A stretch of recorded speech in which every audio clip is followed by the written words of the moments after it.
दोस्तों, video start करने से पहले आपसे गुजारिश है कि हमारे YouTube चैनल इंसान ज़ात को सब्सक्राइब करें। साथ ही वो बेल आइकॉन प्रेस करें, ऐसे में हमारी लेटेस्ट वीडियो की नोटिफिकेशन सबसे पहले आपको पहुंचेगी। शुक्रिया।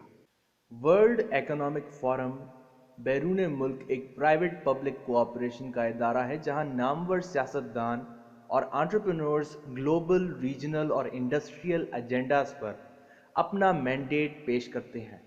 रिसेंटली वर्ल्ड इकोनॉमिक फोरम की 50th एनुअल मीटिंग में प्राइम मिनिस्टर इमरान खान ने इंटरव्यू दिया। इंटरव्यूअर ने सबसे पहले मसला कश्मीर की कशीदगी के बारे में रिवायती सवालात रेज किए और इमरान खान ने अपना मौक़िफ़ और ओपिनियन पेश करने के साथ साथ आरएसएस की एक्सट्रीमिस्ट फाशिस्ट आइडियोलॉजी को क्रिटिसाइज करते हुए इंटरव्यूअर को बताया कि वो एंटी मुस्लिम आइडियोलॉजी को फ़रोग देते हैं।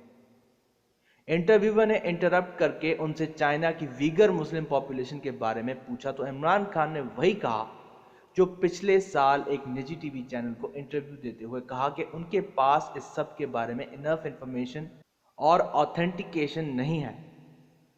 इंटरव्यूअर ने वीगर मुस्लिम्स कशीदगी पर फिर से इसरार किया और कहा कि इस पर दुनिया भर के टीवी चैनल्स ने ऑथेंटिकेटेड और वेरीफाइड रिपोर्ट्स डेवलप की हैं।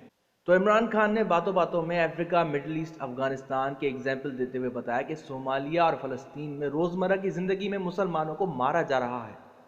अफगानिस्तान में war on terror, Soviet Afghan war, 9/11 के नाम से हमारी सरजमीन, सोर्सेस इस्तेमाल किए गए, हमारे 70,000 जवान शहीद हुए। हम किसी गैर की जंग में खुद को इस्तेमाल नहीं होने देंगे। वापस वीगर मुस्लिम के मौजू पर आएँ तो जो इमरान खान साहब ने वीगर मुस्लिम टेंशन के सवाल के जवाब में जो कहा, क्या वो ये कहना चाह रहे थे कि वो चाइना का इंटरनल स्टेट मैटर है?